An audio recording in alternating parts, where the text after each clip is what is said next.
like Shannon Sharp tonight.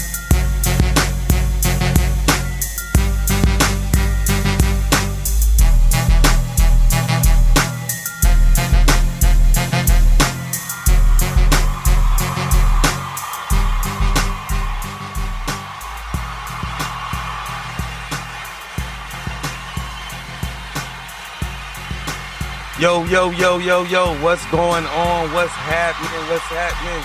Hey, welcome once again to the HOP3 Experience. I'm telling you, I'm super excited to be back one more time. I am back again here. Hey, got my co-host, my homie, my brother, my friend just got back from a long road trip. Jay Fraze, which is in the house. Hey, I appreciate him like I always do.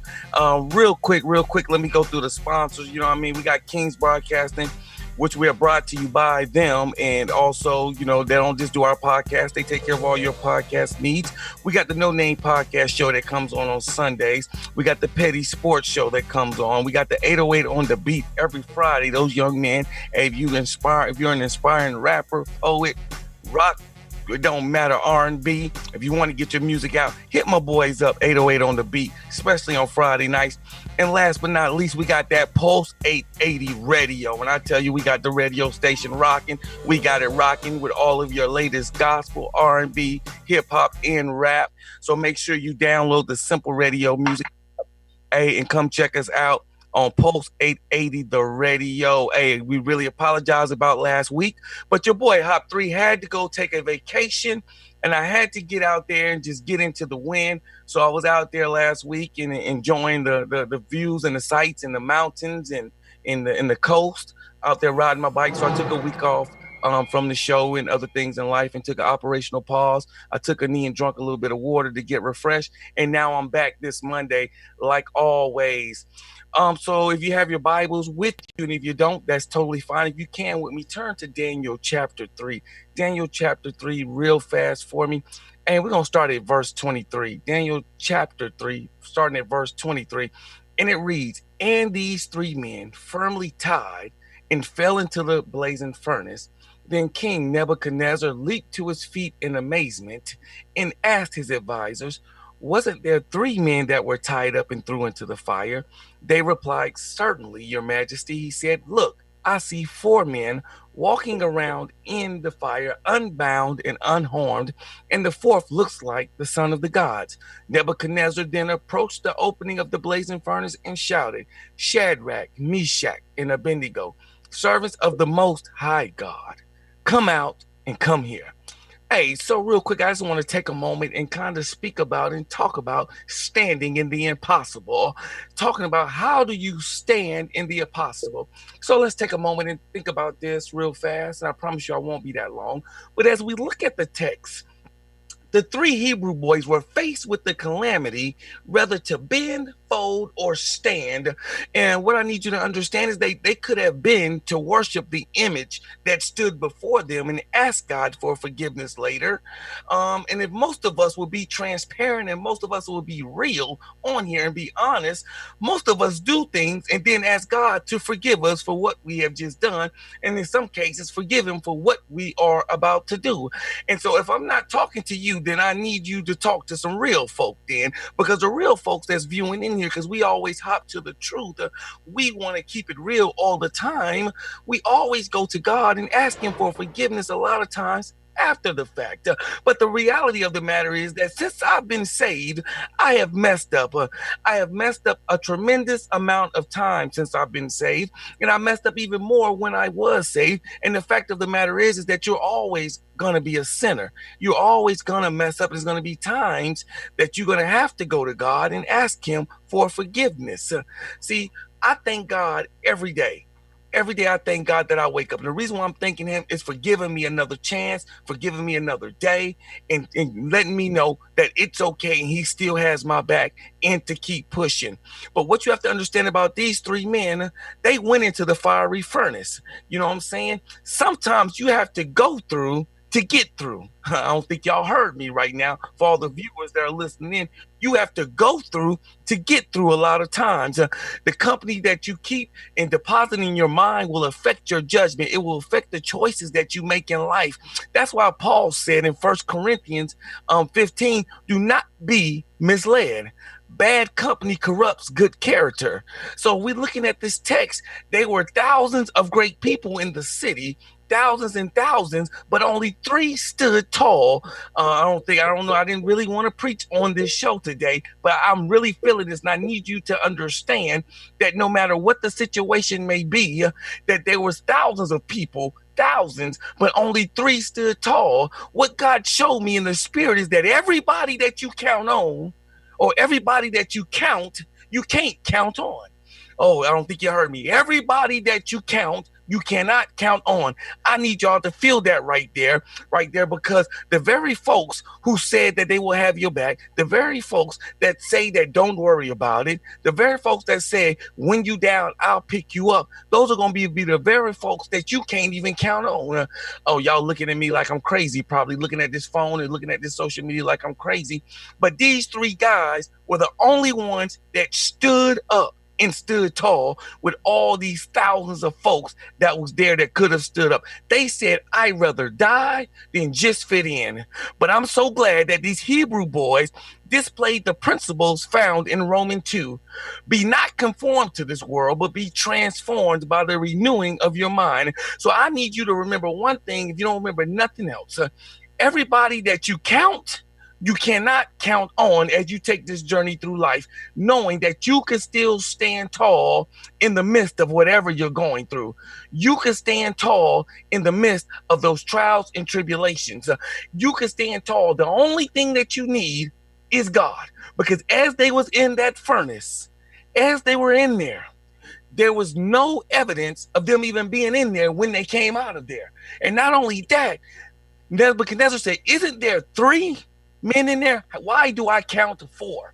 That 4th man that he counted was Jesus. So what am I telling you? Whatever situation you're in, whatever you're going through, as long as God is in there with you, you have nothing to worry about.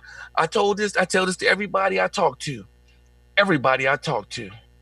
I pray. My prayer has changed and my prayer has shifted. My prayer is no longer God get me out of this situation. My prayer now is God get in the situation with me, because I know if he's in that situation with me, he's going to pull me out of whatever I'm going through. He's going to pick me up. He's going to lift me up. He's going to pat me on my back. He's going to say, let's keep going, Henry. And the principles found in Romans 2. So that's what you need to understand. And that's what you need to know. Hey, and that is the inspirational message for today. Hey, I want to thank everybody once again for tuning in as we get down to the nitty-gritty of the show. I want everybody to understand that on tonight, we're going to really get down and we're going to hop to the truth on tonight. And I need you to understand that as we go through the show tonight, that if you want to call in, you could call in at any time. The phone number is 404-590-8569, 404-590-8569.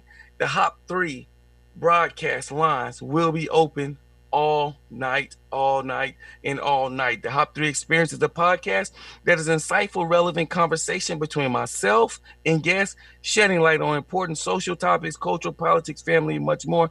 And remember, there's no judgment, and we just hop to the truth. Hey, without further ado, let me introduce my main man, my brother, my homie, my friend. Hey, when I was out there traveling the countryside last week, he hit me up and was like, bro, I told you I was going to be there. And he met me in Birmingham. Granted, it was about 28 hours later, you know what I'm saying, and 1,400 miles late, he still hit me up and he still met me in Birmingham for the second half of the leg. So without further ado, where my boy here, Jay Frasier, where you at, homie? I'm here. You here. Look at you, man. Look how you're looking, bro. What's going on? What's up, brother? What's up with you? Wake up, cuz you acting like you still driving that slingshot, man. No, I'm good, brother. Hey, check this out. Hey, let's what? First of all, we're going to get to all that, but let's go back to your inspirational word, right? Um, You know me, most of the time I sit back and give you this time, and I don't, even get into that. Usually, typically, we jump right into the truth. But man, I was just sitting there just thinking about what you were talking about. I'm glad you was thinking of that. Go ahead. But like, like whenever you was talking about having God or Jesus in what you're doing is very important. You know what I'm saying? And let's be real. We pray together.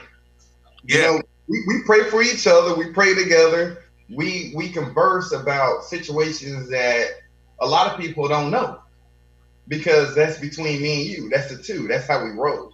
that's all day long. Right. But man, every day, even since we were in college, or well, I did start in college. Man, the Serenity Prayer. Man, I pray that every day. And you do. Because And change the things that I can and accept the things that I can't. Come on. man, in the wisdom and the understanding to know the difference. Mm. That's the biggest part. Even with the trials and tribulations that I go through, I see other people going through, you go through. That last sentence is the most powerful to me because you really have to know what you can change and what you can't. Because if you don't understand that, you're gonna have issues and problems, more stress, and I mean, since we hopping through the truth, like even, with me, with me, I guess I'm suffering from, certain things, but the conversations that you and I have, about your health and everything else, man, it goes with prayer and understanding, hey, fix the things you can, and the things that you can't, Let it move on. there's nothing you can do about it, and just ask for for God to be in that situation with you, and that was powerful about your message. And we don't talk about what your inspirational message. We never talk about it. Never. Come with it, and I'm like, wow, that's powerful.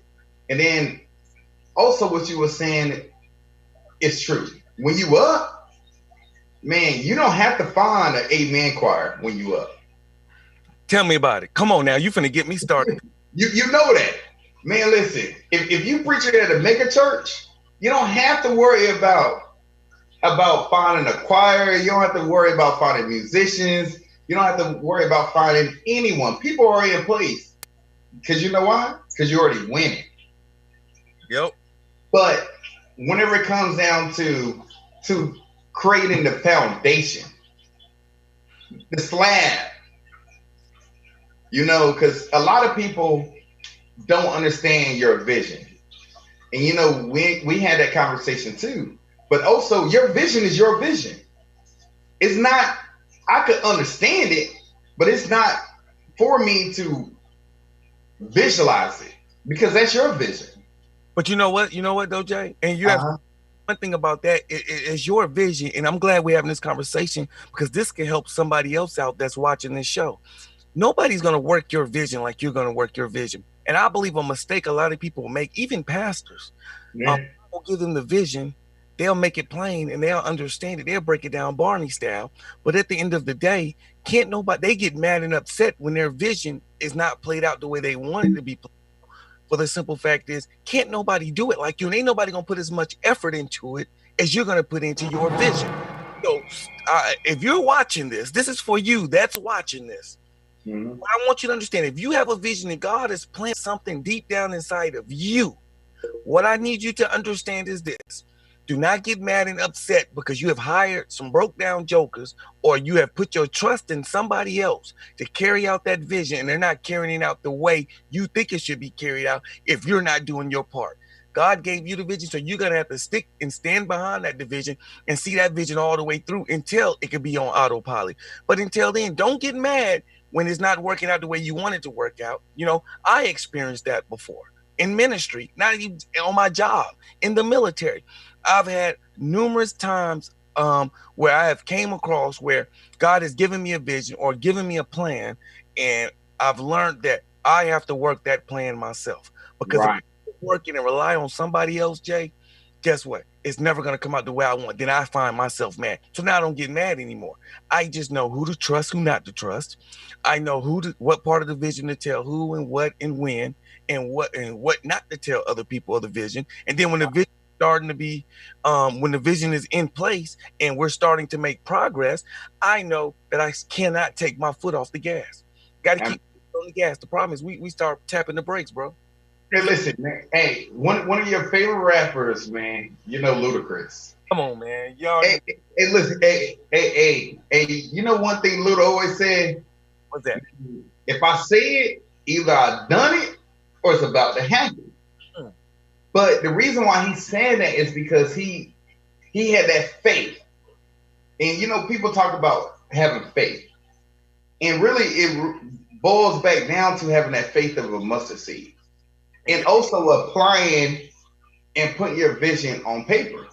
you're You right. know, you and I, man, we've had multiple businesses, we've created multiple different avenues. There's nothing that we've ever accomplished that we have not wrote down. Man, I still have stuff that I wrote down from my first business. And I remember even, you know, even with the church with you, we talked about it, Mm-hmm. we visualized it, but you wrote it down. So let's have free game night. This is free. We're not going to charge you for this for giving this free information out. Information right now, people will charge you hundreds of dollars to come to a conference for 3 days, but To we tell you the same thing that we're telling you for free. give it to you for free. Hey, we're gonna give it to you for free tonight. 404-590-8569. That's the Hop 3 line, and we're gonna hop to the truth. So at any time, if you already logged in and you need some good business sound advice or some advice on how to get your vision started or whatever the case may be, we're giving you free advice tonight. Now, after tonight, you might have to sign up for the subscription service, which may cost you $19.99 a month. Plus shipping and handling. There you go. There we go. But we've always wrote down our plans. You know, even when we were in college living together, man, we talked about it, but we wrote them down. You know, I tell people all the time whenever I speak to them, the first thing, if you're talking about business or anything that you want to do, you know, the first thing you need to buy is a dry erase board. Buy a dry erase board and put it where you could see it all the time. Yep. Write down everything you about a business or about a step that you want to make in your life. Write it down. Then on top of that, man, sticky notes. Man, write it on a sticky note. Put it in your bathroom, on your mirror, so you can see it every day. Don't write it in a notebook. People tell you, "Oh man, write it in the book." Guess what happens with that book, that notebook? You close it, right? You don't never open it back up. And that's what I'm saying. When you close it, you closing down your vision. You closing down what you want to do. Man, whatever you want to do, it has to be open so you can see it every day. And that will give you self-motivation for that. But man, hey, man, you spoke a word tonight, man. Hey man, I really appreciate it, man. And I'm just giving it, I had to look at it at a different approach. This is something that, it's not new to us anymore, but I just had to look at it from a Yeah. different approach, bro. And I was looking at, okay, how can I speak to the people and be more effective, versus just, giving a Bible verse and giving a little, I ain't gonna say little because God's word is big, but giving a big inspirational message. You know what I said? I'm gonna give it to them the same way I give it to them on a Sunday morning. Right. I'm gonna take it and let them apply it to their everyday life and what's going on, because we're hopping to the truth and we're keeping it real. And I think right now we have a lot of we lack a lot of times of realness. You know, Absolutely. Absolutely. And then you remember the part that you said either you could bend, fold, or stand. that's it. Bro. Listen, But I wonder Fold or stand. which one you gonna do? You gonna bend, fold, or stand? Because there is a difference, contrary to popular belief. Absolutely. Absolutely. It's definitely that, man. It's definitely that, man.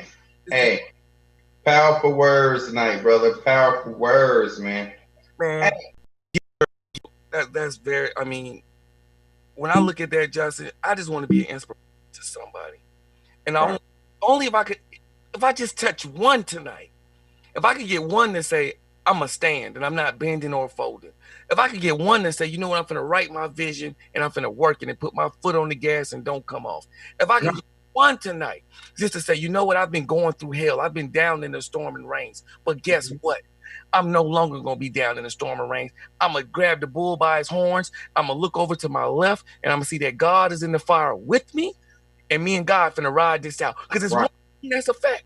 If God is in there with you, man, my God. So you feel like driving to Atlanta and going to a church service? I'm on the way. And preach, brother. I'm on the way. That's really, really, really, really what I want to do, cuz. So, man, let me ask you a question. Man, let's talk about these sports, man. Man, what's going on? Hey, but before I do that, just let me do this real quick. Are you tonight for Facebook? Are you on your job? Am I me? Yeah, you. Are you on your job? I'm always on my job, bro. Cool. So what I'm gonna do is I'm gonna let all the viewers that's on Facebook, YouTube, Post 880 the radio. I'm gonna let all the viewers and all the new people that came on. I'm gonna let them know that the HOP3 Experience is a podcast that's insightful, relevant conversation between myself and Jay Frasier, shedding light on important social topics, cultural, politics, family, and much more. And I want them to understand that this is a no judgment zone, and we just hop to the truth and we keep it real.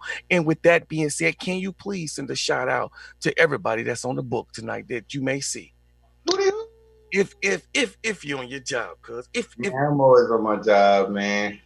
Hey, listen, man. I see a whole lot of people. Hold up. I'm waiting on them to comment, man. Hey, we have a whole lot of followers right now. Hold up, give me a second. You always put me on the spot, man. Hold on. I know. Hey, look, I got 2 phones, but I'm getting there. But listen, you said what? Hey, I see moms on there. Okay, let's shout out to Mama. What's up, Mama? Straight shout out. Right. Which, by the way, if you need your shirts or something done, she will hook you up. She is one of the best screen printers I know. Right. So hey, check this out too, man. Oh, man, we have to give a birthday shout out to bro, man. Oh, bro. Yeah, Rashad. What's going on? Hey, he's old today. Let's just say that. Who I really want to send a shout out to? Silky Smooth. You know, the young lady that joined in. The babysitter. No, not the babysitter. That's Danae. The young lady that joined in every week. Silky Smooth. Every week. Silky.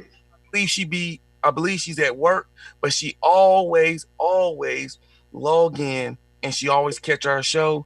Her name is Silky Smooth. Hey, I want to send a shout out to her and a happy birthday to her.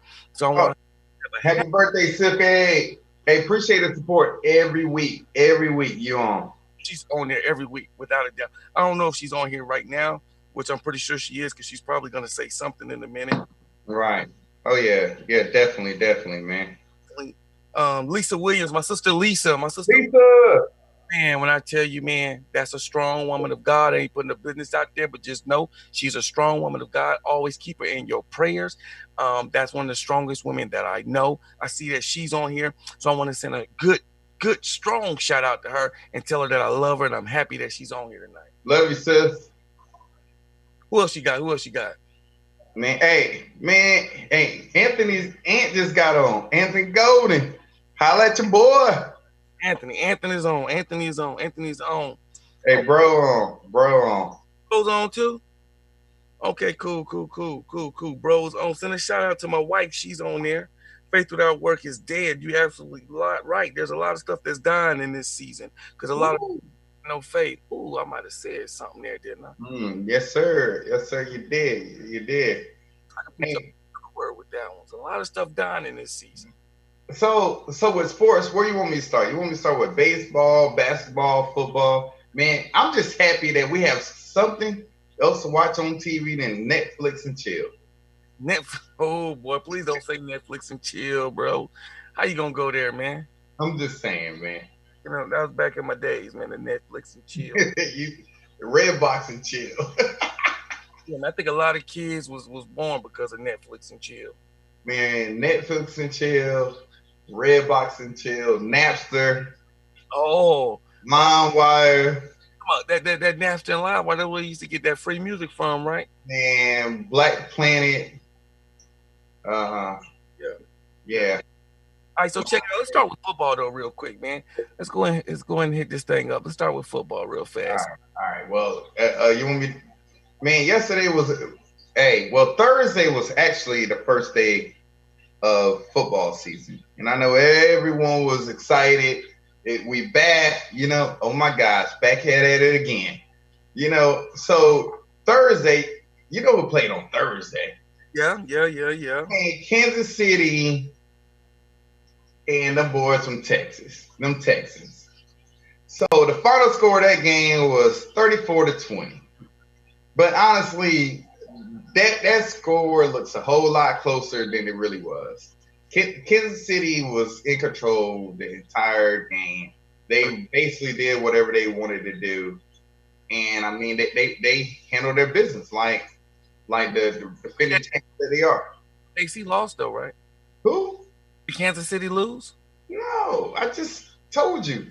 Kansas City 34, the Texans 20. Yeah, I thought you said the opposite. I'm sorry. You probably did and didn't know you did. But Right. Afterwards. Yeah. I'm on you tonight, man. I see. I see that. But what I was saying was Kansas City handled the business like the champions that they were last year. And honestly, I know it was early in the season, but man, Kansas City looked strong. Cause running back. You said what? Yeah, running back. Man, oh, we're gonna get on that. I know you have him in our fantasy league. Oh. We're gonna talk about the fantasy leaders and all that too. But let me finish. So of course, the Falcons, they went down at home, 25-38. Say this.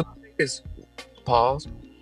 Then if you go back and look at that score, that game wasn't as close as the score portrayed it to be either to me. Yeah. Late points was just late points what it was. Man, I watched that game and I'm a diehard Falcons fan. Man, hey, you know who really showed out with that game? Who's there? Man, the new safety, Jamal Adams from Seattle. You know the Jets traded him.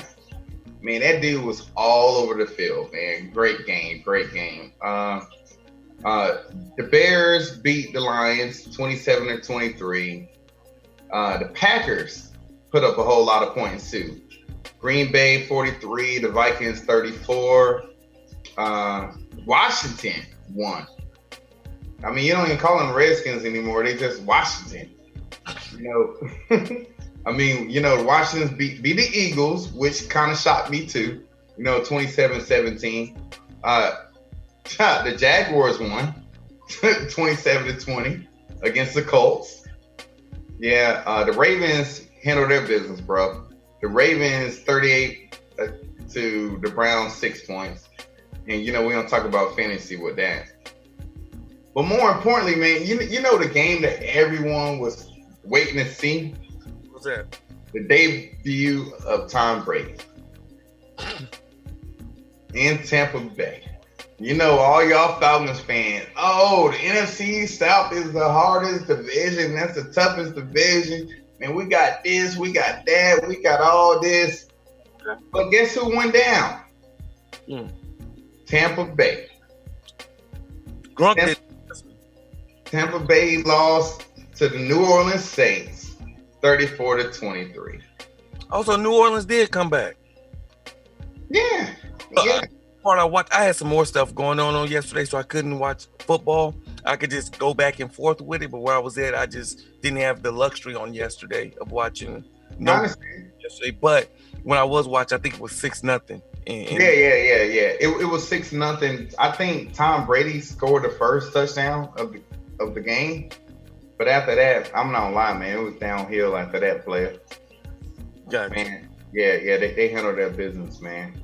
And then, of course, with the NBA, man, I know people under 5 feet tall who are 40. They really don't watch the NBA because they know they never could make it, including you. You know what I'm saying? But I knew it, and I was waiting. Fired. Shots have been fired, so you have declared war. Shots fired. Hey, listen, been waiting on it. So the boys in the studio, I hope they got their hand on the mute button because shots have been fired. I'm coming with the bullpup. I'm coming with bro. Hey, I know water boys really don't pay attention to the NBA because listen, I know you've been struggling all your life, all my life. But man, listen, man. Hey, I promise you, I still believe you're gonna grow taller. Oh my God! I'm waiting, but I believe it. I believe. It's on. Hey. It's on, cool. It's on, man. It's on. Hey, I believe you'll get taller. But even with the NBA, to me, one of the shockers to make it to the East Finals was Miami Heat, man. So Miami and the Celtics are vying for, the finals from the East. Now, a lot of people was talking about Philly this, Philly that, all these other teams, but Miami Heat to me, was one of the silent killers. No one saw them coming, but they just went in that bubble and handled business. Okay, so okay. So, and then of course, on the West, of course, the Lakers are sitting, waiting patiently, and everyone's like, "Oh man, I want to see the Clippers and the Lakers," but it's not necessarily true that the Clippers are going to make it because guess what? They're in a game 7 against the Nuggets, another team that everyone looks over. And I'm telling you, them Nuggets ain't playing the radio. Man, they quit school because of what? So let me ask you this question, man. You so into sports and so into this basketball, man. What basketball teams you play for, sir? First of all, 9th grade, I did play for Liberty County High. Who? What school? 9th grade, I did play for Liberty. Liberty. Where's that school located at, sir? Hinesville, Georgia. The same Liberty I know? Yeah. You from the west side, it must be 2 sides. Must be 2 sides. Liberty County must be 2 liberties. Hey, listen, but Liberty did, You the most uncoordinated guy I know. I know you could get the ball inside the hoop, bro.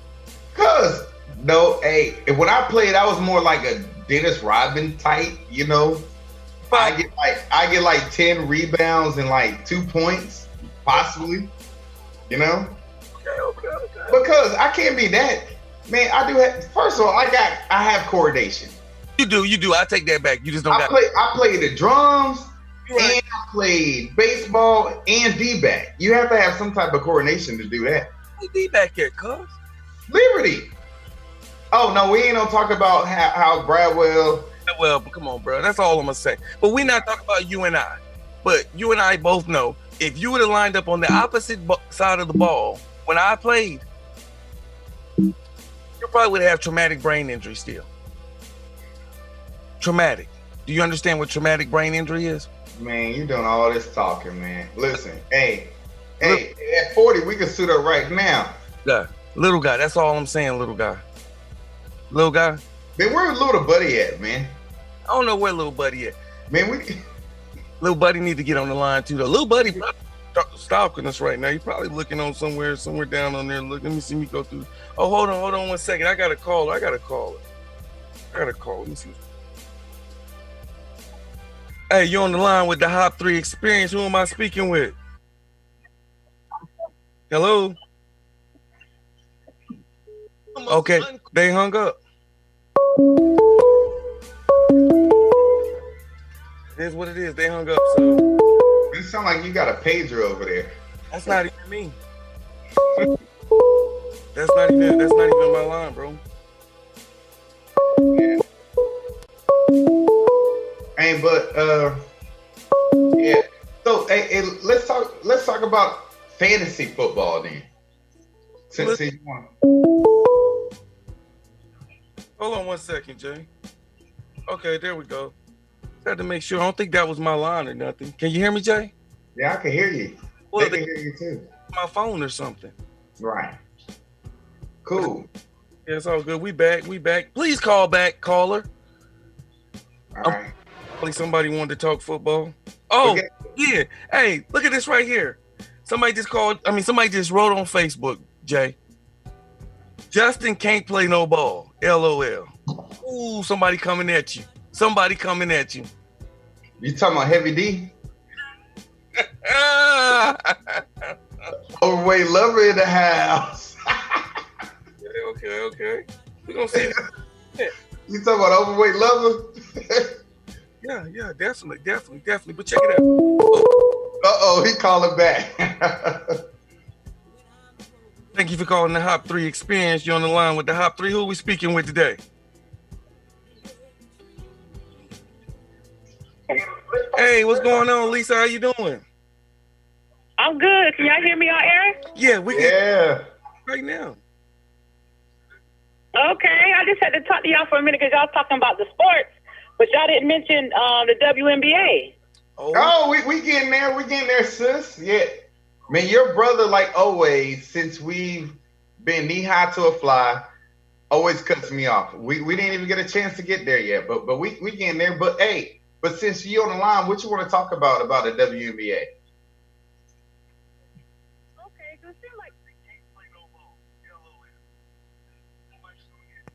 Hello.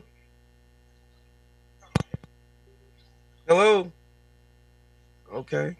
Man, I keep telling you, bro, you make too much money and have that Metro PCS phone, man. And then I don't know what's going on, man. It's like something's possessed over here on the soundboard. Let me see something. I might be able just to, since we know who that is. Let me see if I could get her back on the line here. Y'all bear with me real quick. Let me see.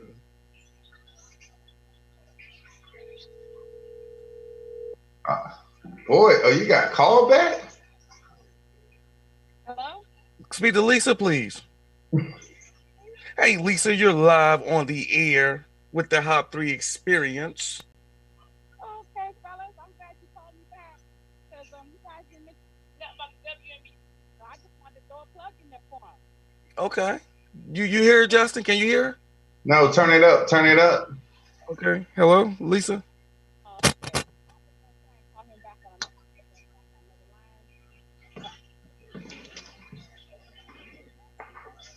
line. Right? Okay. And, but they didn't make it to the playoffs. They lost their game tonight, so they're done. After the season get to the 2021 year, and hopefully we'll be able to see them play. But the women are actually playing down in what they call a wubble instead of a bubble. I guess it's a women bubble. They call it the wubble down in Florida, and their playoffs actually start. The funny thing about women's basketball is their playoffs will start after the men's playoffs and probably before the men's playoffs. So it's a much condensed playoffs that they do. But I just want to let everybody know, tune in on tomorrow, ESPN2 at 7, and the games will start for the playoffs. So hey, if anybody like basketball, yeah, go ahead. Okay, yeah, they could tune in, but I want to ask you a question real quick. So you remember growing up, and I know I can remember when I'm on the field and they chanting out number 23, Henry Patterson again on the touchdown, or Henry tackle. Do you recall us playing Liberty County High and a guy by the name of Justin Frasier ever tackling me or anything? Oh, Lord. Just want to ask real quick while we got the callers on. That's all. That's all. I just want to ask. We just hop to the truth. Yeah. This one time, Justin, I'd have to give it to Henry. You know, he probably would take you out. You know how like on The Blind Side, when the big guy took the guy all the way to the trash can. He was so little, He probably could have took you all the way to the trash can. Hey, Lisa, I really appreciate you calling in and sharing the truth All right. with the truth on the hop the truth to the truth line. Man, hey, I already know you just cashed out Lisa for that call and everything else. What now? What'd you say, Jay? I say, hey, I know you just sent her a cash out for that. Hey, I want to ask Lisa, so in the WNBA playoffs, who's she rooting for? Oh, well, I done hung up now. I guess she might call back later on. If she called back then, I'm pretty sure she'll tell us who she's. Who are you rooting for? In the WNBA playoffs? The wubble, not the bubble, but the wubble. The wubble. See, the problem is, man, Atlanta didn't make the cut, man. But one of the reasons why Atlanta didn't make the cut is because a lot of their players set out. You know, because they're more focused on the injustices right now. So they took a stand of not even playing. You know, and a lot of them are fighting for HBCUs, including like Morris Brown. So I really do commend the WNBA, the players, because honestly, man, them women are representing. So I mean, let's support them as much as we can, on the court and off the court for everything that they've been doing. So I'm with you with that. But we have Las Vegas, Seattle, LA, Minnesota, Phoenix, Chicago, Connecticut, and Washington. Those are the WNBA teams who made it. To me, all of their stats and all of their win losses are pretty close. So I mean, I think just like she was saying, I think the WNBA playoffs are going to be really competitive. So. I don't know who's gonna win that one, but we're definitely tuning in. Right? Yeah. Oh yeah. No doubt. Yeah. Hey, bro, did you see the other day the Braves put up 29 runs in a game? Oh, who they play? Oh, hey, Lisa said no cash app. she said LA Sparks. Said she going for the Sparks, man. Going for the Sparks and no cash app. That's right, brother. That's right, my brother. Right. Yeah, man, they put up 29 points, man, the other night. Dope. Matter of fact, I think that was the most points put up with a baseball team since like the early 1900s, like 1903 or something. So, man, shout out to the Braves. You know me, I'm a huge Braves fan, but man, they're one of the many reasons why I have gray hair right now. You know that, so. You know, I mean, they're still leading the division. Tampa Bay is leading the division. The White Sox, Oakland, Atlanta, Chicago, and LA, the Dodgers, all of them leading the division, man. So, man, shout out to all of them. We'll see how that rolls too, man. Go Braves. Hey, real talk. Go Braves. So check this out. So we talked about sports. Anything going on with hockey, man? I think I'm gonna get into hockey. Man, you look like a hockey puck. Oh, now I look like a hockey puck. Oh, really? Is my brother? Hey, real quick, is my brother Cheese? Are you tuned in, Cheese? If you out there, Cheese. Man, Cheese there. Cheesehead, please call in. I need my brother Cheese to call in. That's all I'm gonna say. You know, sometimes I don't have to fight my battle. Sometimes I have somebody on standby. You know what I'm saying? You want to talk about? Man, first of all, both of y'all. What? Go ahead. Both of y'all cheat in our fantasy football league anyway. So how do we cheat, bro? Man, y'all know y'all be working behind the scenes, man, making deals. Wow.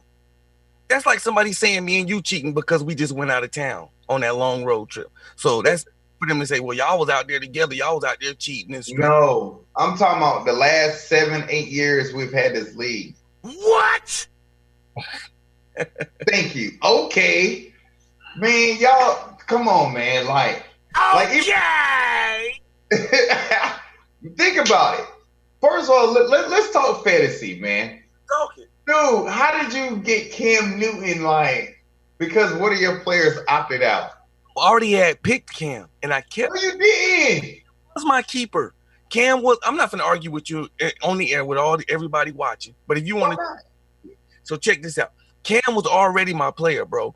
So since he was my player, for some reason he got dropped. He did. He got dropped. You dropped him. I did not. I couldn't drop nobody. I kept all my keepers. And so Derek had to put him back on the team. But everybody knew that. You knew that, everybody knew. Now all of a sudden it's a problem because y'all think he's going to be good. So now it's the issue and a problem. What, you want Cam? Just say you want him. And we can to the show. And let me ask you a question. What? Who are you going to start next week? You going to start Cam? And first of all, both of y'all. What? Go ahead. Hey, you'll start Cam next week? I don't know who I'm going to start. Dude, how were you able to draft Cam because one of your players opted out before the draft? How many keepers can you keep this year? I don't know. How many we keeping? 7? We kept, talking about last year. This season right here, we kept, what, 7 players? We kept 7, right? Okay. So when I picked my keeper, for some reason, I think because Cam was in limbo or whatever, I kept him, but the computer didn't keep him on my team. So when y'all had 7 people, I only had 6 keepers. Man, this is the first time I ever heard this. Bro, you ain't got to hear. You could have saw it for yourself. Pay attention, sir. Man, between you and the commissioner, man. Yeah, do it at me. Hey, sis told me to get off you, man. Let me stop. No. Keep winking at me. You know what I'm saying? You trying to get on me about something like that? Come on, man. So do you think the NFL is going to finish the season? Or do you think we did all this in vain with the drafts and all that? And then Ty on here talking about some data commissioners. Right. They together. She say Braves got more points than the Falcons. Yeah, he's right. Hey, nephew on here. Shout out to Kyrie. Nephew. I just seen him. I see Big Jerry on here too. What's up, Jerry? You know, Jerry told me until that show. You know, when he called in and was all you wasn't on that show, Jay Phrase, but that joker Jerry called in was like, bro, I can't be on your side. The women are right. I'm like, huh? Because they were. They were. If you heard the whole show and you just saying what you're saying, you'll probably feel real crazy if you go back and listen to the entire show, sir. Hey, let me ask you a question. Hey, are you stuck like this still? I'm glad to see your hands down. Oh, talking about from riding?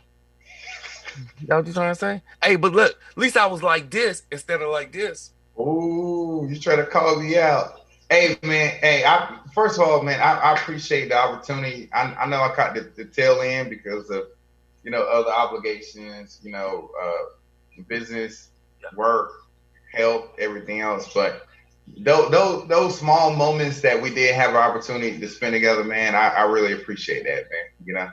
The two all day, all jokes aside. You know what, all jokes aside, and it's for everybody that's out there, y'all probably watching our show tonight. What are these clowns talking about? They're all over the place. Really, we're not all over the place. This is how we talk every day on a daily basis. And it's really just insight into our lives and with a little bit of information that you could take and apply to your own life because you may be missing that part in your life. But however, for everyone that don't know, we just went on this long road trip. Me and my motorcycle club, we rode from Atlanta to Knoxville, from Knoxville to Chicago, from Chicago to from Birmingham to New Orleans, from New Orleans to Jacksonville. Hold on one second, they gonna cut me off. Thank you for calling the HOP3 Experience. You're on the line with HOP3. Who am I speaking with? How you doing, bro? How you going? What's going on, Jay? Hey, what's going on, Brother Cheese? Glad you called in, man. What's up, brother? Get nice now, Cheese. You don't get nice. Go ahead. Go ahead, Brother Cheese. What's that? Yeah, I just want to get on this point with Justin talking about that we in some kind of cahoots. talking about we both the commissioner, and I just want to put up the Cam thing, man. The Cam thing, and you know this. Hey, bro, I know, and he knew what was going on with Cam Newton. That's the funny part. He knew what was going on, but all of a sudden now it's an issue because they see Cam getting points. Well, I don't hear his voice, man. He got to hush him out now. Yeah, because you on the phone, and he knew that he was wrong. He's just scared now because Cam Newton getting points. He thought Cam was going to sit on the bench or call it quits or whatever the case may be. Now they scared. But I guarantee you, Cheese, probably before the night over with, I'm going to have some offers in my inbox tomorrow, some trade offers. Guarantee you. Yeah, one of them gonna be mine. Right, I was about to say.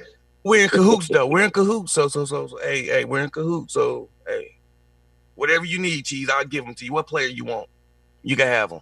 What's going on, Justin? Man, listen.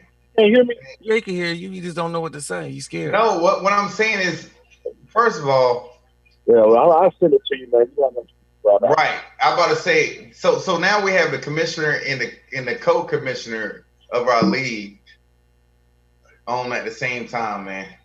Yeah, can you hear him? Yeah, I can hear you. Can you hear Justin? No, I don't hear nothing. Because he's talking to you, but Justin, can you speak up? Hey, first of all, again, both of y'all make too much money, man, to be having that Metro PCS phones, man. He can't hear like y'all in Atlanta, man. 5G all everywhere. Another thing, man. Justin, basketball, bro, really? Dude, I said 1 year, night. Again, hey, I said it was like Dennis Rodman, man. Like 8 rebounds. I love you, man. Y'all saying, man. I love you, Jay Play. All right, Cheese. I'll holler at you, bro. Man, much love, bro. I'm off the phone with him, man. Yeah. But anyway, back to it, bro. Back to it. Man, listen. We was riding. Hold on, I got to get back to the story. So from Birmingham to Jacksonville, from Jacksonville to Savannah, and then from Savannah back to Atlanta. So me and Justin met us in Birmingham after we left Chicago. But the thing about this is that what he's saying, the reason why he say he appreciated it, because sometimes in life, you have to be able to get out there and have your me time. Because sometimes life can throw all this stuff at you and you get stressed out and bogged down. Sometimes it's good just to get away. You know what I mean? And a lot of times people I always hear, I'll get away with my wife, my husband, or this kids. Sometimes you just need you. And for me, the way I get just me is by getting on my motorcycle and riding. You know, so I recommend you find something that you like. With my bro Justin, he love his little slingshot. Little? I always got to call it little slingshot. But I will say this. His thing go-to is playing golf, because that's something he does by himself. So when he's out there and he's on that course, it's him in the grass, in the tee, in the stick. That's it. So sometimes you have to find something that you just enjoy. Or if we get together, maybe a fishing pole. You know what I'm saying? But find something for a stress reliever to relieve yourself from some stress. And that's all I'm saying. But go ahead, Jay Frazier. Oh, no. I guess since we talked about it, and of course, you know, we have a plan in the future to have a show about mental health and everything as well. But I want to, you know, let everyone know who's listening that, man, mental health and the health of yourself is very important. You know, man, stress could really take you out. And again, this took a lot of people out. A lot of people, and you know, all transparent, you know, with us in our lives and everything that we have going on. You and I get stressed a lot, you know. I mean, but that's a show for later. You know, whenever we bring the professional in and we discuss. But just let everyone know, man, protect your health in all capacities, especially stress or anything else like that, because you can easily have a lot of medical issues come around because of stress. So, but you said what, bro? Did you hear what I said? You know I don't listen to you. I haven't listened to you in 35 years. I know, but you're going to listen tonight. So when you said professional, that part, when you say professional help, we're going to have somebody professional on the show. I wanted to emphasize the word professional. You know, we throwing little nuggets out there this entire show. So you ever heard the phrase, eat the meat and leave the bone? I just need y'all to eat tonight and leave the bone, because when he said professional, meaning that all that gossiping, meaning that you going to your homie trying to get some advice for your relationship or whatever the case may be, be it be business or a personal relationship or a marriage, you need to seek professional folks sometimes, somebody that's qualified sometimes, that's going to be able to answer your question. Your homeboy ain't always, or your homegirl is not always the professional person that you need to get advice from. They may have your best interest at heart, but they may not have good sound professional advice. Right. So professional when dealing with those relationships. That's just another piece of that little they would have to pay for. Gave it to them for free. Go ahead, Jay. Oh, yeah. Right. So, bro, What up? Come on. Let's transition to the next segment, right? Ain't no next segment. Man, see, there you go. So, okay, so I get a phone call about our last show. It was like, man, my sons were going at it. And I was like, actually, well, let's say mom, let's give her a shout out. I was like, man, mom, we've been doing this forever. Like we figured out a way a long time ago to agree to disagree. Yeah. And at the end of the day, even if we're together or on a phone or whatnot, by the end of the conversation, we are still, who we are, brothers. And I guess how we left the show last time, people were like, oh man, where we at? And I've received phone calls like, man, you all need to talk about, the whole black on black crime and gentrification.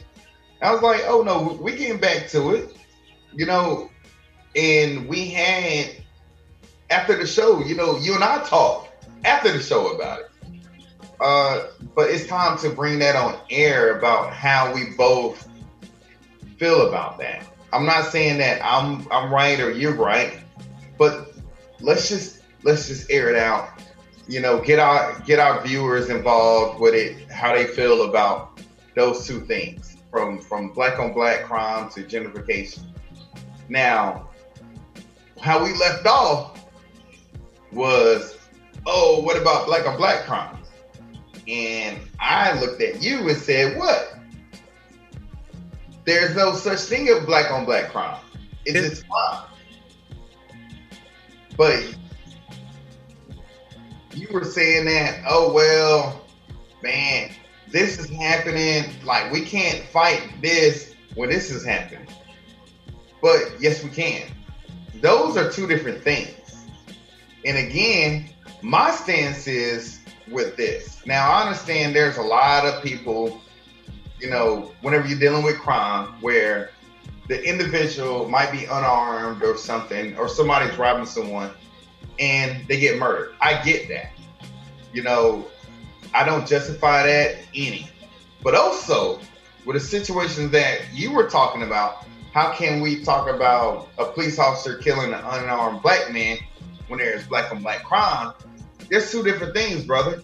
And the reason you and I both know, we have friends, we have family members who are police officers.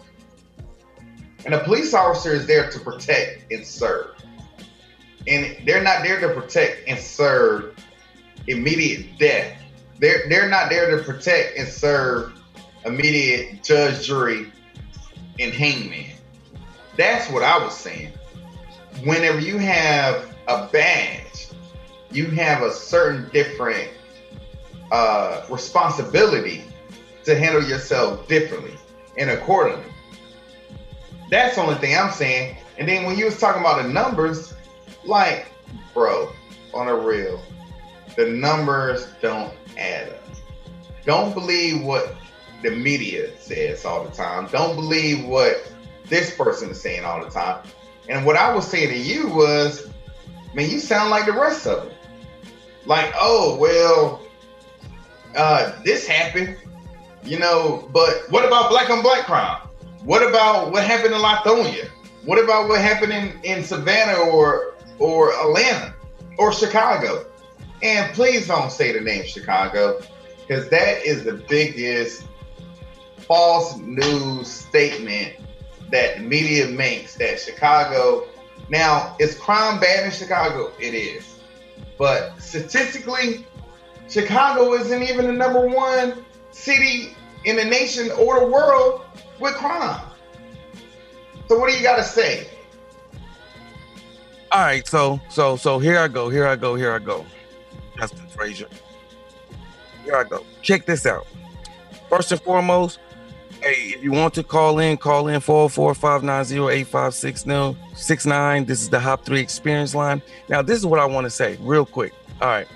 We had a disagreement, and sometimes we can agree to disagree. Absolutely. We did receive a phone call saying, hey, y'all was really heated. Are y'all okay? For everybody that's watching and listening in, we're always going to be okay. Because one thing about HPZ is that if I call you my brother, we could fuss, we could fight, we could argue. But at the end of the day, I can do it. Can't nobody else do it with you but me. If somebody else do it, I'm going to be very offended, and we're going to have some furniture moved.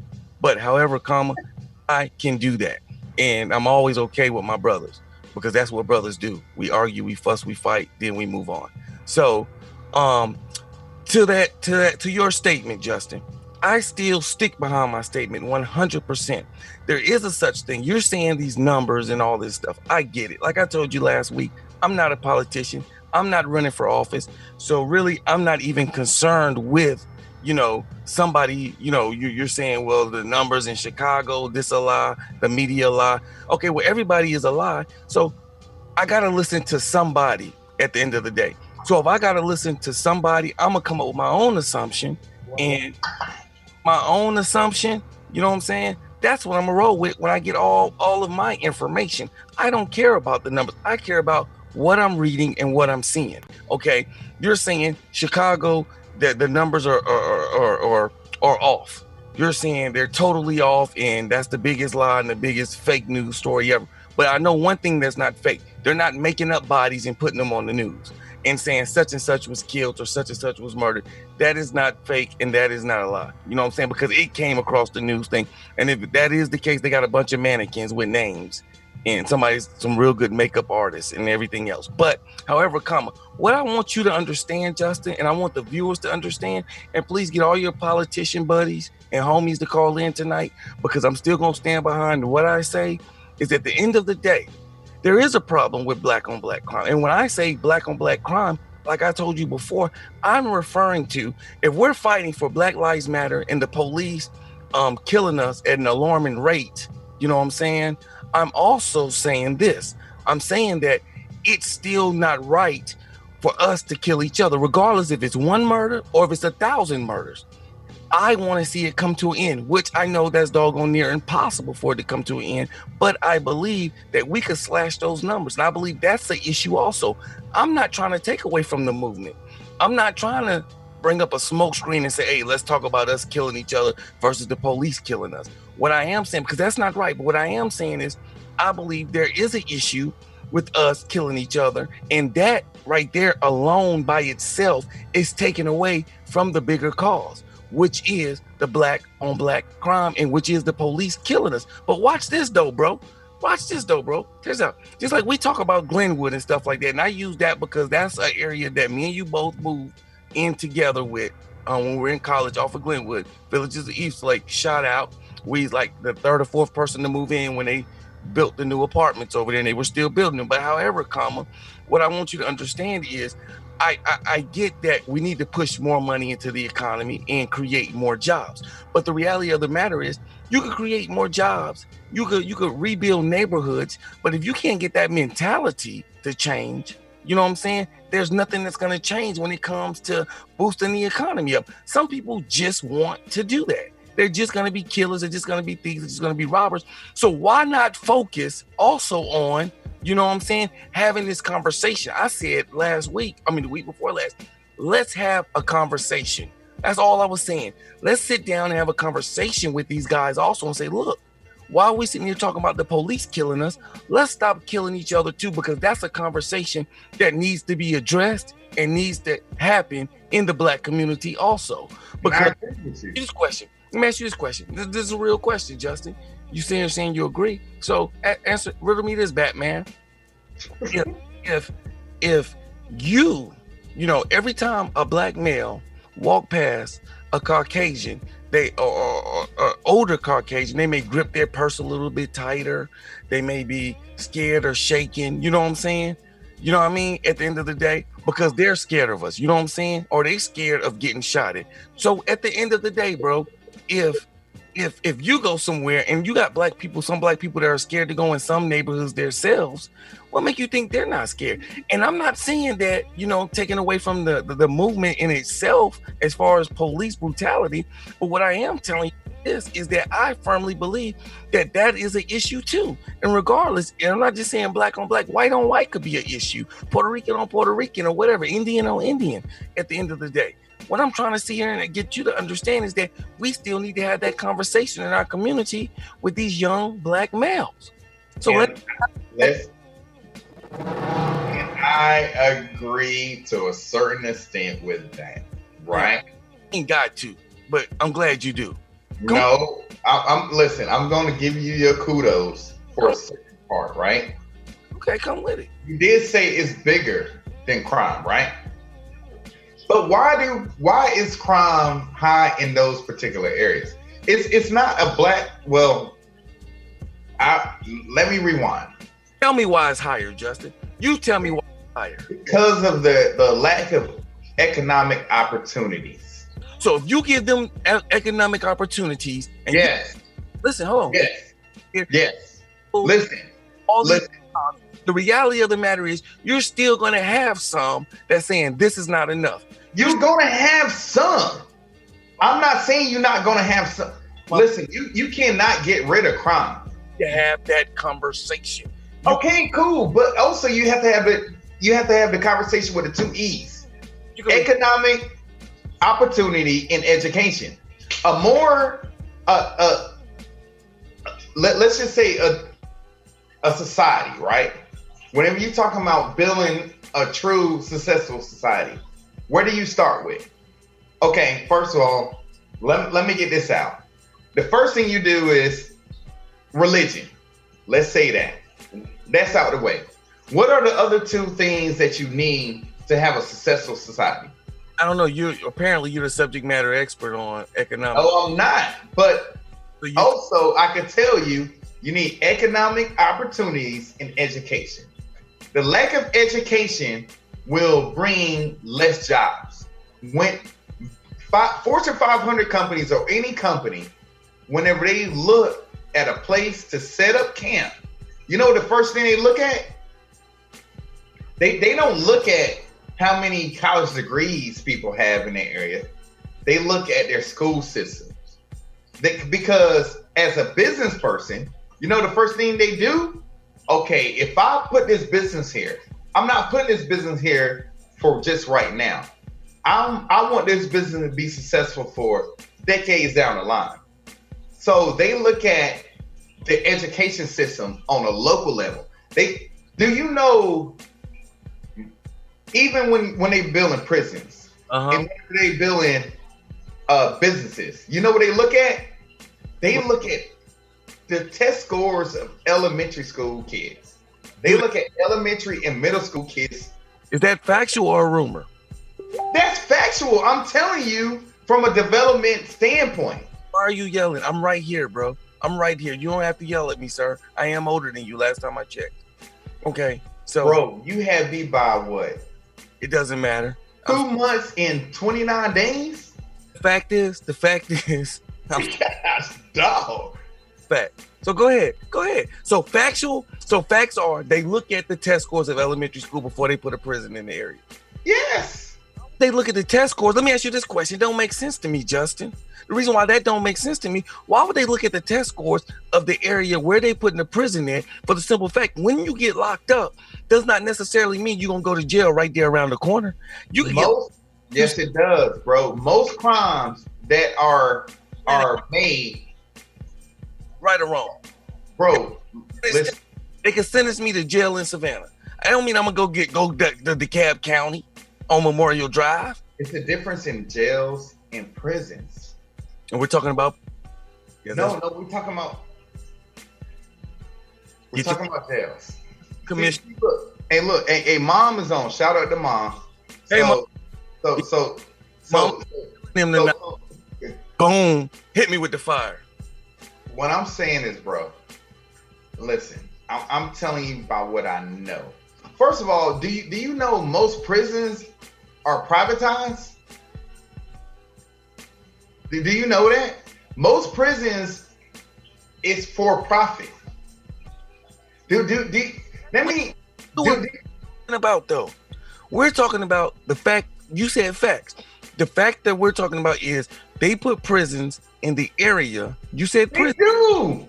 Let me finish. You said they're gonna put the prison in the zip code according to the test scores of elementary school student. And the only thing I'm saying is most of the time when you get locked up and you get sentenced to prison, you're not going to the local prison that's in your neighborhood.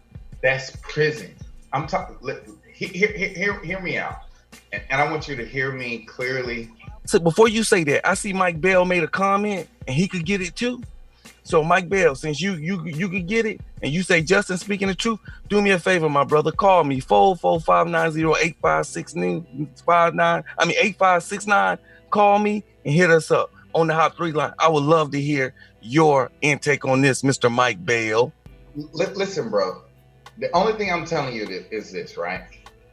Whenever a system has been privatized from a prison system, and you know what else has been privatized too? A lot of people don't talk about the probation portion of it. So let me ask you a question, bro. Call. Thank you for calling the HOP3 Experience. You're on the line with the HOP3. What's up? Yo, what's good, man? Bell on the line. Hey, what's up, Mike Bell? Can you hear him, Justin? I can hear Mike. What's up, brother? I was siding with you on that one as far as the statistics on how they build the prisons. I understand that Henry may beg to differ about the piece where, of course, if they're looking at the scores and the middle schoolers and elementary kids, they may not actually build a prison in that neighborhood. But what that does is give them a blueprint to understand that, hey, the way these kids are going, we're going to need another prison. Now, how they base it on where they actually build it, that's a dynamic that I'm not necessarily familiar with. But the scores that's actually true. So sorry about that, but the scores that they evaluate these kids on in elementary and middle school, those reading scores are very, very key. They test them three times a year on reading alone, because they understand that if you have a problem reading, you're not going to be very successful in anything or a whole lot in life. And what do you resort to when you can't be successful and support yourself out here legally? Go to crime. You resort to crime. So, that was just my little piece on that, man. I don't appreciate you trying to call me out like that in front of the world, man. Look, I stand. Hey, Mike, and I knew you was gonna stand up, and I knew you was gonna call in when I called you out. But the thing is this, I get that piece. The only thing I was trying to get Mr. Commissioner Frasier to understand is he was saying that when they build prisons, that they go by the elementary school, but then he flipped it and said jail. So I'm trying to figure out, is he talking about jails or prison for one? The second thing is, I get the part. Incarceration. How about we just go off that word? Jail and prison, different thing. What I'm saying is this, Mr. Bell, is that at the end of the day, if they're building these prisons based on their test scores and all of this stuff, you know what I'm saying? Well, how about we do this then, Mike? You know what I'm saying? How about we look in and say, he's saying dump all this money over there. You could dump all the money you want into a certain neighborhood. But the reality of the matter is, if they still got that mentality and they're not willing to change that mentality, they're still going to be doing the exact same thing. Then number two is, once they dump that money into that community, 9 times out of 10, they're not going to be able to afford to stay in that community. So all they're doing is pushing the crime from Glenwood, you know what I'm saying, over to Covington Highway. So it's just moving further east on out the city. That's not true, bro. Listen. Listen, Justin, listen to him. The whole piece to it is, it's not one-dimensional. Right. Education is a big piece of it. The whole socio-economic part of it as a whole. Everything, man. The parents at home and how they're rearing their children. It's multifaceted, but it's up to the individual ultimately at a certain age to decide that, hey, I want to do things different. But it's hard to do that when you're in elementary and middle school, because the facts bear out that if you got kids that's doing this from elementary to middle school, by the time they get to high school, they probably not going to change their educational trajectory. So we know that in this capitalistic society, it's a good chance that we need to build another prison and plan on making some money, because prison, the pipeline, the prison pipeline. And listen, Mike, I appreciate you calling in, and that's what I'm trying to tell my co-host. Listen, the same numbers that these privatized prisons look at statistically, Google looks at those too. Google, Amazon looks at. Let me ask you a question, right? All of them. I mean, everything is AI pretty much now. I know, but think about Amazon. When Amazon was talking about building another campus, all these different cities and all these different metro areas were looking at what? They vying for it. They throwing money at them, all type of different tax breaks and everything. But what they look at, they don't look at the workforce of today. They look at the workforce for the next 10 to 15 years down the line. And that's what I'm trying to get you to understand, brother. Like if you and I was opening up H&J's, whatever, what are we going to look at? Are we going to look at, okay, well, we have this employment base right now, but this employment base are 30 and 40, which we could get maybe 20 years out of them? Or are we going to be looking at these elementary school scores, and you come to me like, hey, man, they threw all this money at us, to get us here, all these tax breaks. But bro, man, these elementary school kids in 3rd grade, 4th grade can't read.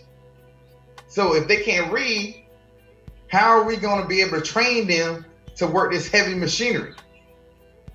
Oh, okay, well, middle school, their numbers are still staying low, where we got 25% of the people who can comprehend anything. What are we going to do? Are we going to stay in that community, or are we going to move to Alpharetta, or are we going to move to Gwinnett?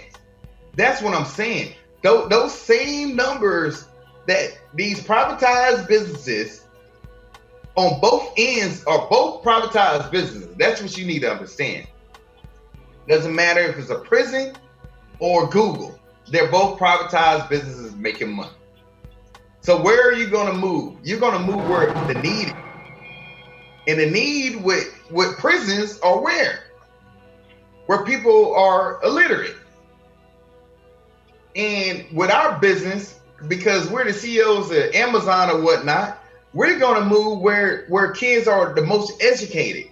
And we look at their parents. Oh, both parents got college degrees too? That's a trend.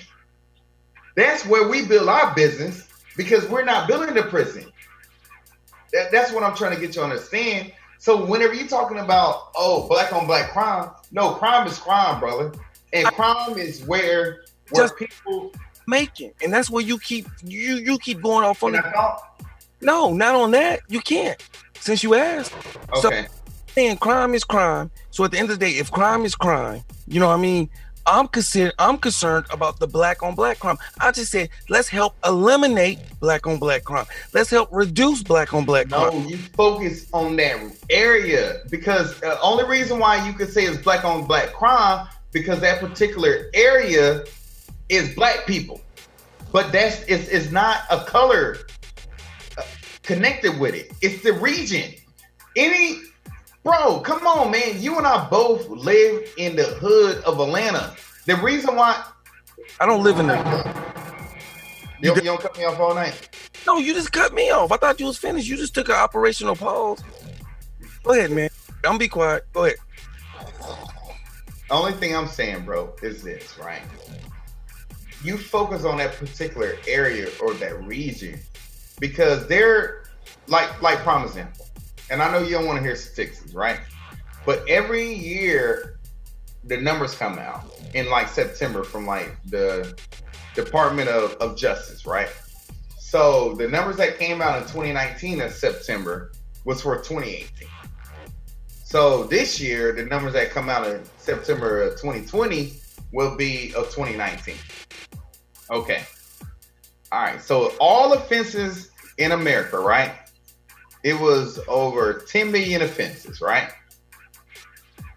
7 million of them was white people who committed offenses, right? 2 million was black folks. All right. I know you don't like numbers, but numbers don't lie. People do. That's why I want you to understand. Mm-hmm. So even with that, who are creating crimes? Is it white people or black people? I know you don't want to hear that. Okay. So let's talk about, and I can't even lie about these numbers, right? All right. So murders, right? Mm-hmm.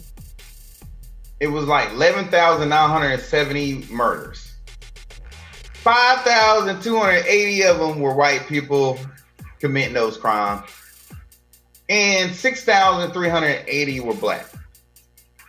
So I understand people don't say, well, it's more white people than black people. But what I'm saying is, whenever you're talking about murders, the numbers were pretty close, right? Okay. Robberies, same thing. Like 40,000 white people had had something to do with some type of robbery, and 47,000 was black people. But what do you see every day on TV when you turn on 11 o'clock news tonight? You don't see black people. So what I'm trying to explain to you, it doesn't matter. We're black, but we're okay financially and spiritually and everything else. So we're grounded.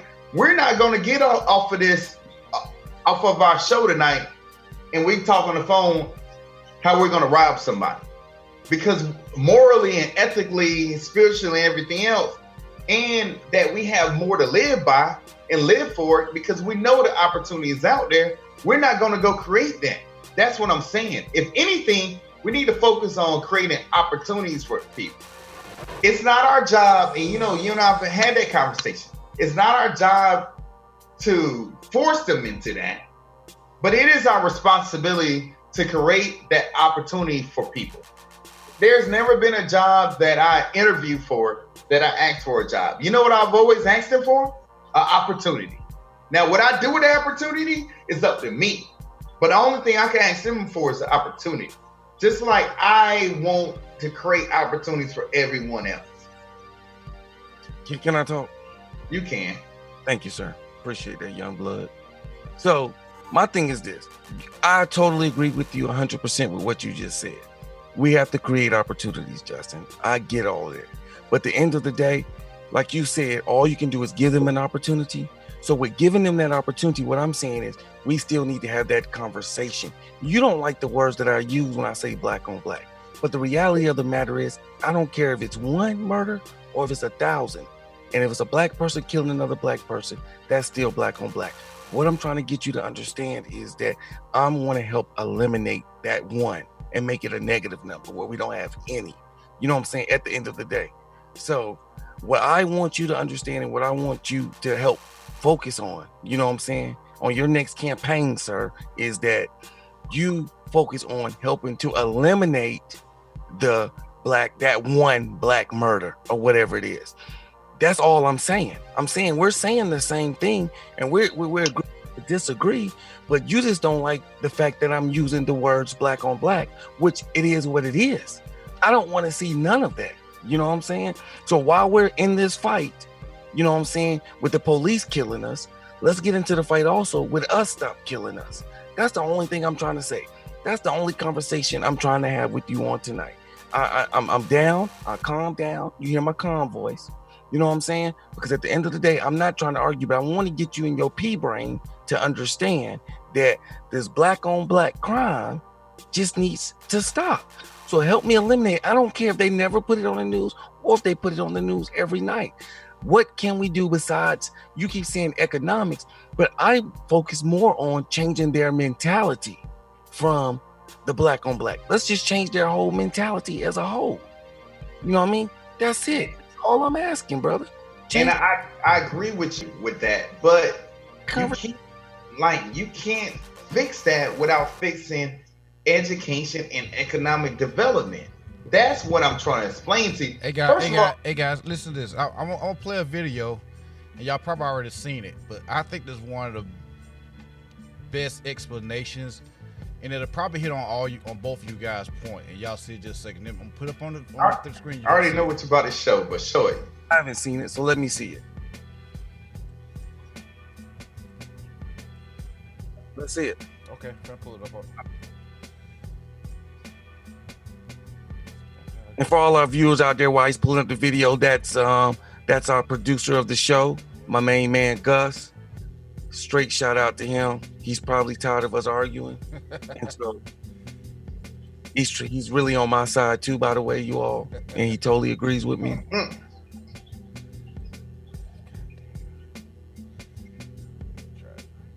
Well, Why he's loading the video real quick. So, Justin, I get what you're saying, but again, like I said, is you can fix it. Let's have this conversation with the youth.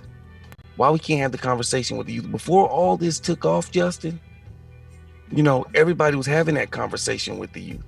Everybody was saying, hey, let's talk to the communities. Let's go out there. Let's talk to these young black brothers, these young black sisters. Talking of the people making commentary. Interestingly enough, the ones I've noticed that have been making the commentary are wealthy black people making the commentary about we should not be rioting, we should not be looting, we should not be tearing up our own communities. And then there's been an argument of the other side of we should be hitting them in the pocket. We should be focusing on the blackout days where we don't spend money. But, you know, I feel like we should do both. And I feel like I support both. And I'll tell you why I support both. I support both because when you have a civil unrest like this, there are three types of people in the streets. There are the protesters, there are the rioters, and there are the looters. The protesters are there because they actually care about what is happening in the community. They want to raise their voices, and they are there strictly to protest. You have the rioters who are angry, who are anarchists, who really just want to fuck shit up, and that's what they're going to do regardless. And then you have the looters. And the looters almost exclusively are just there to do that, to loot. Now, people are like, well, what did you gain? Well, what did you get from looting? I think that as long as we're focusing on the what, we're not focusing on the why, and that's my issue with that. As long as we're focusing on what they're doing, we're not focusing on why they're doing. And some people are like, well, those aren't people who are legitimately angry about what's happening. Those are people who just want to get stuff.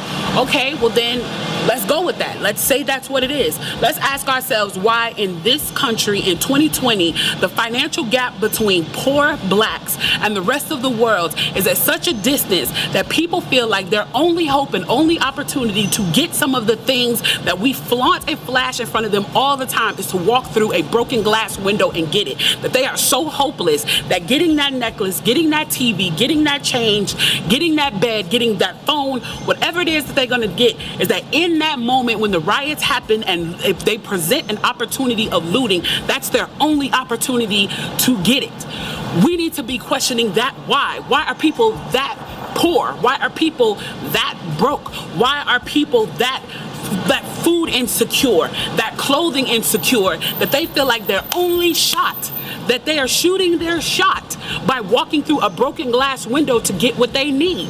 And then people want to talk about, well, there's plenty of people who pulled themselves up by their bootstraps and got it on their own. Why can't they do that? Let me explain to you something about economics in America. And I'm so glad that as a child, I got an opportunity to spend time at Push where they taught me this, is that we must never forget that economics was the reason that black people were brought to this country. We came to do the agricultural work in the South and the textile work in the North. Do you understand that? That's what we came to do. We came to do the agricultural work in the South and the textile work in the North. Now, if I right now if I right now decided that I wanted to play Monopoly with you, and for 400 rounds of playing Monopoly, I didn't allow you to have any money, I didn't allow you to have anything on the board, I didn't allow for you to have anything. And then we played another 50 rounds of Monopoly, and everything that you gained and you earned while you were playing that round of Monopoly was taken from you. That was Tulsa, that was Rosewood. Those are places where we built black economic wealth, where we were self-sufficient, where we owned our stores, where we owned our property, and they burned them to the ground. So that's 450 years. So for 400 rounds of Monopoly, you don't get to play at all. Not only do you not get to play, you have to play on the behalf of the person that you're playing against. You have to play and make money and earn wealth for them, and then you have to turn it over to them. So then for 50 years, you finally get a little bit and you're allowed to play. And every time that they don't like the way that you're playing, or that you're catching up, or that you're doing something to be self-sufficient, they burn your game. They burn your cards. They burn your Monopoly money. And then finally at the release and the onset of that, they allow you to play and they say, okay, now you catch up. Now at this point, the only way you're going to catch up in the game is if the person shares the wealth, correct? But what if every time you share the wealth, then there's psychological warfare against you to say, oh, you're an equal opportunity hire. So if I played 400 rounds of Monopoly with you and I had to play and give you every dime that I made, and then for 50 years, every time that I played, if you didn't like what I did, you got to burn it like they did in Tulsa and like they did in Rosewood, how can you win? How can you win? You can't win. The game is fixed. So when they say, why do you burn down the community? Why do you burn down your own neighborhood? It's not ours. We don't own anything. We don't own anything. Trevor Noah said it so beautifully last night. There's a social contract that we all have, that if you steal or if I steal, then the person who is the authority comes in and they fix the situation. But the person who fixes the situation is killing us. So the social contract is broken. And if the social contract is broken, why the fuck do I give a shit about burning the fucking Football Hall of Fame, about burning a fucking Target? You broke the contract when you killed us in the streets and didn't give a fuck. You broke the contract when for 400 years we played your game and built your wealth. You broke the contract when we built our wealth again on our own, by our bootstraps in Tulsa, and you dropped bombs on us. When we built it in Rosewood and you came in and you slaughtered us. You broke the contract, so fuck your Target. Fuck your Hall of Fame. As far as I'm concerned, they could burn this bitch to the ground. And it still wouldn't be enough. And they are lucky that what black people are looking for is equality and not revenge.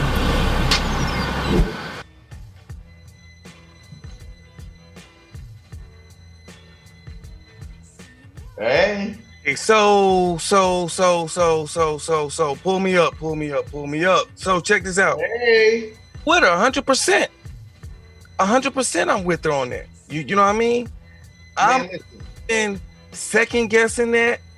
I'm not even saying that, she's not right. I get it. You know what I'm saying? I get it. At the end of the day, though, Jay Fraze, you know what I'm saying? I get what she's that's still, like I told you early in the conversation, that has nothing to do with my thought process and what the point I'm making. Again, the point I was making was this, Justin, is that you could give all the money in the world, but we still need to have that conversation. That's the only thing I've been saying. Let's have that conversation with our youth. But bro, hold on. I'll let you talk, brother. I'll let you talk. If I could save one life by having a conversation with a young man walking down my street, then I've won. That's all I'm saying. I don't care about them burning down the city. I don't care about none of that. I care about life in general. And if I could save one life, brother, one, she got me fired up. really? She got me fired up. If I could save one life, then I'm okay with that. And that's the only point I've been trying to get you to understand when I say black on black crime, brother. That's it. If I could prevent somebody from shooting little Henry, from shooting Darren, from shooting my nephews, if I can save one or prevent that from happening, then I have won. That's all I'm trying to tell you. That's why I say I don't care about the economics and all this other stuff, which, yeah, it may help. It may help. Or 100% it might help. We can say it will help. But the point I'm making to you is this, Justin, is that the only thing I want to see happen is us stop killing each other. I don't care about, that's when I say I don't care about the numbers. I don't care if we're leading or we're not leading. I don't care if it's 1 or if it's 1,000.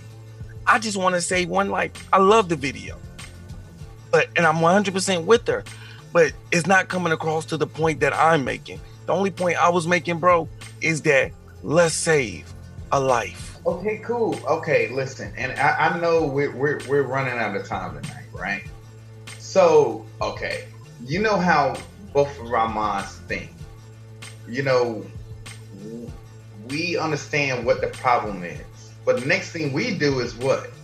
We figure out the solution. And what I'm trying to explain to you is I understand what you're saying.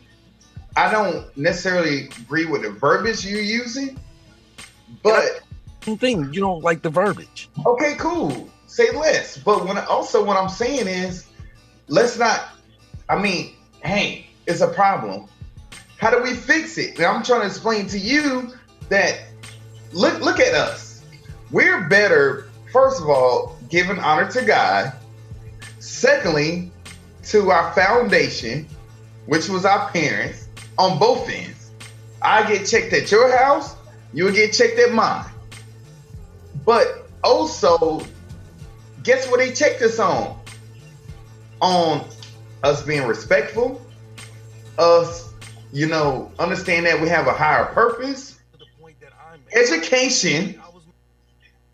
Matter of fact, the most time, listen, when we got in trouble, we usually got in trouble for 2 things.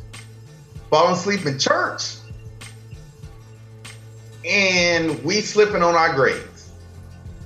So that goes back to education. That goes back to the foundation, which helped create economic opportunities for us. Let's be real, bro. Like, we're truly blessed. We're blessed to be, well, you're 40 now. But we're blessed, you know what I'm saying? Let's be real. We've been in an opportunity for many years, and we didn't have to go down a lot of dirt roads that a lot of other people had to go down because of our foundation. And we were founded on 3 principles, and that's what I'm trying to explain to you. But going back to that video, and I just want to get real just for a second, right? It's almost like they want you to buy that damn $1,000. You know, we grew up in Hinesville, Fort Stewart. Going halfway through damn shows. Man, Taylor's Creek, that whole area was where black people lived. There were like 5 towns out there before Fort Stewart expanded, including my family. My family, man, listen, I have ancestors who's buried on Fort Stewart right now, where my grandmother, my great grandmother, who had to migrate into Hinesville and Walthoutville because of the expansion of Fort Stewart. That's what I'm trying to explain to you. And what do you think we got out of that? What do you think we got out of that? Basically, they took our land.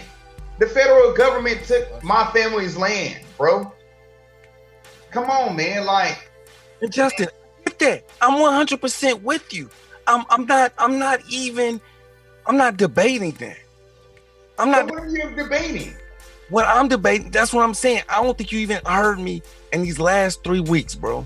Even when we were gone and we were talking about this, I still don't think you heard where I'm coming from. The only thing I'm debating, what I just said a few seconds ago. If I could save one child from being murdered or killed, then I've did my job and I'm happy. Bro, no. That's what a simple mind person to say. Finish. That's not nothing to do with a simple mind person. That I say life. If I could go outside and have a conversation, So you think that and change one child's mindset. Hey, brother, put down the pistol and pick up a pencil.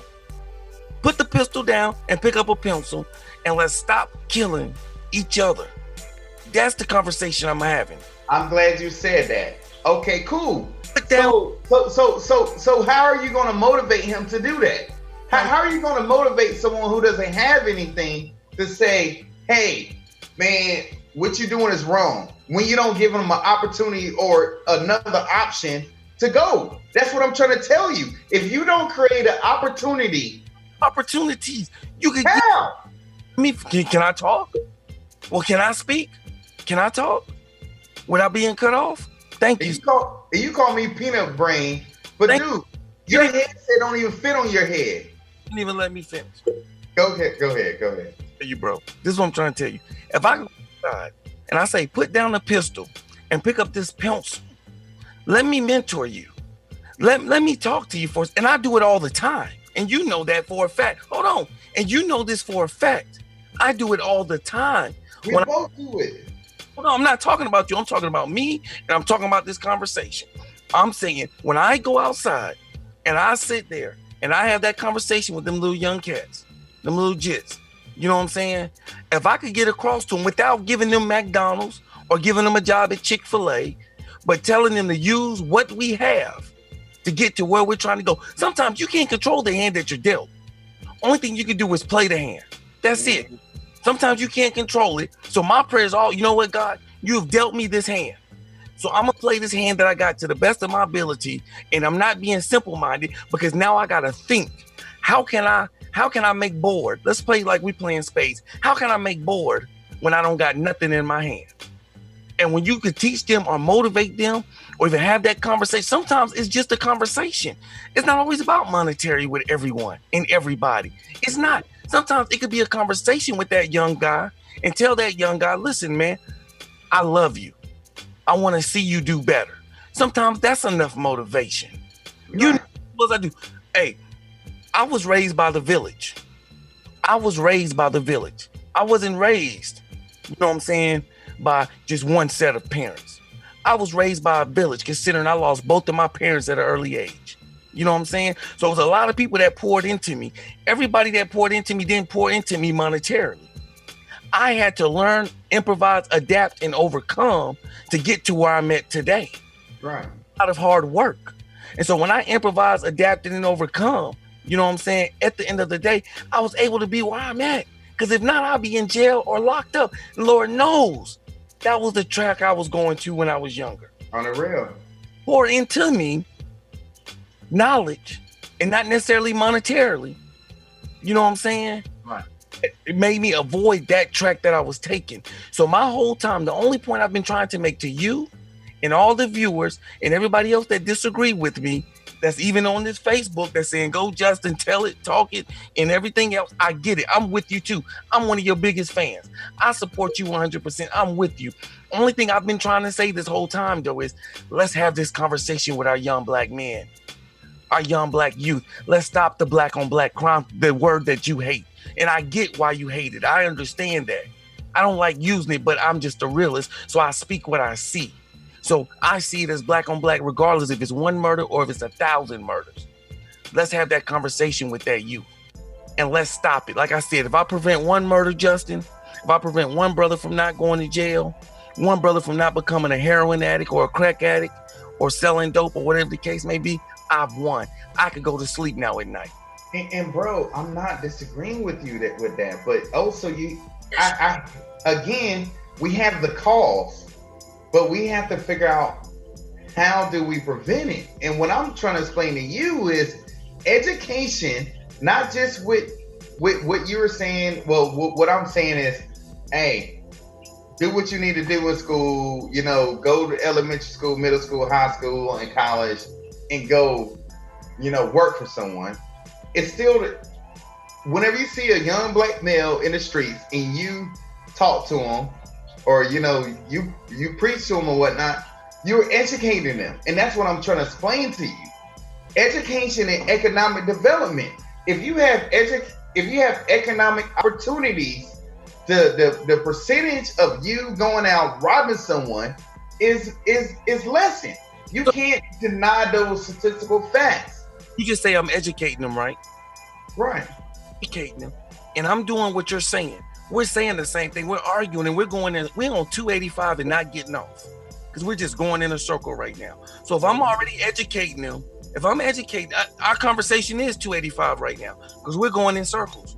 We're going in circles. We're on 285 right now. So if I'm on 285, bro, and you just said that I'm already educating them by talking to them and telling them, listen, this ain't the route. This shooting, put down the pistols, This is not right. If I'm already doing that, why are you so upset and mad? I'm not. What I'm saying is, it's one thing to educate, but hey, let me ask you a question. Go ahead.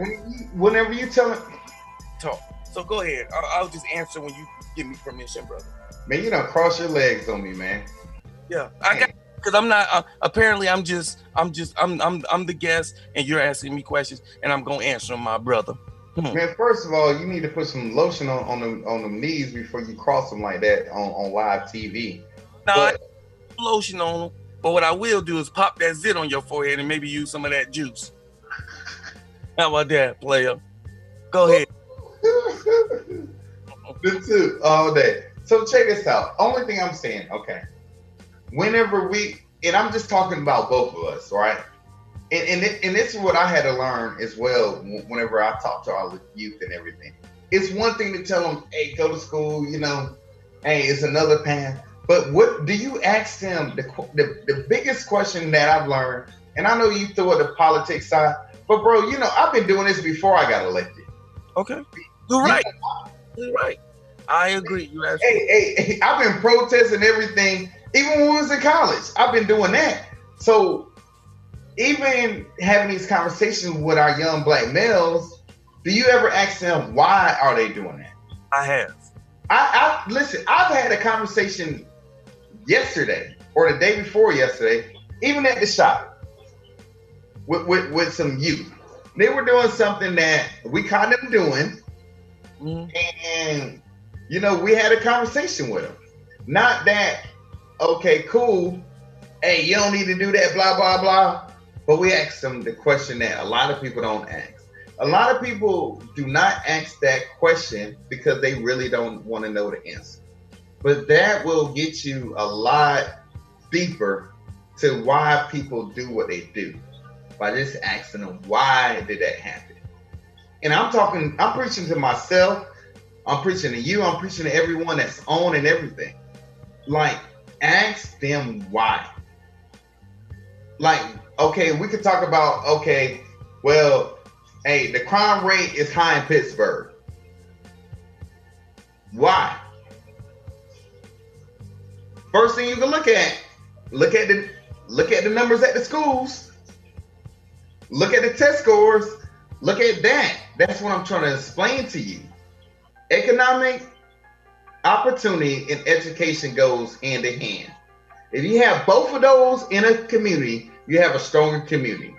You know why? Let me show you. Alpharetta. What do Alpharetta have? What do they have? Economic opportunities in education. From elementary school all the way to college. Tell me I'm lying. In any city where there's more education, the economic opportunities are greater. So once that flip-flops, when we start, even as elected officials, start reinvesting into our communities where, okay, well, these test scores and everything are high, so we're just gonna leave them behind? No, we reinvest that money and those resources into those communities that are lacking. That's how you create a society that's healthy all the way around. And once we get off of our floating cloud, then we'll be better. Cool. Hey, Jay Fraser, real quick. Hey, I don't even mean to cut you off like that, but we're running out of time. Man, close it out, brother. Severely. We like danger close right now. So, hey, real quick, you know how we do it. We got the 2-minute warning with you putting in your 2 cents. You know what I'm saying? Hey, you want to go ahead and start it off and I close it out and we get up out of here? Man, like we always do, man. The 2 for life, man. I love you, brother. First of all, I just want to tell our viewers, man, thank you all for allowing us the opportunity to spend this time with you all. You know, we don't take this for granted. We want to educate. We want to, you know, entertain all simultaneously. But without you, we wouldn't be here. And I know this is a very touchy subject for a lot of people, but we have to work together to become a better society. Regardless if you were white, black, Republican, Democrat, female, women, you know, male, it does not matter. Man, it takes all of us to create a better, healthy society. And once we understand that we have together and we're stronger together than separate, then, man, the sky's the limit for all of us, man. So the 2 forever, baby. What do you have to say? Close us out, bro. Hey, once again, thank you for tuning in to the HOP3 Experience, which is a podcast that's insightful, relevant conversation between myself, co-host Justin Frasier, and we're always shedding the light on important social topics, culture, politics, family, and much more, where we always hop to the truth. I want everyone to know that viewed in on tonight. Once again, we apologize for last week, but we had to take a much-needed vacation and rest. I want to give a shout-out to my co-host Justin Frasier for always keeping it real as we hop to the truth. One thing I want you to take out of this show is I want all the viewers to understand it's okay to have positive and energetic dialogue and to disagree or agree to disagree at times. Just know that when you have a friendship or a relationship, it's okay to do those things. And just know that we're here every Monday at 8:00 p.m. So make sure you tune in and make sure you always are with us, because we're always going to rock with you. And remember that, hey, it's the 2 forever, ever, and we out of here. The 2, love you, bro.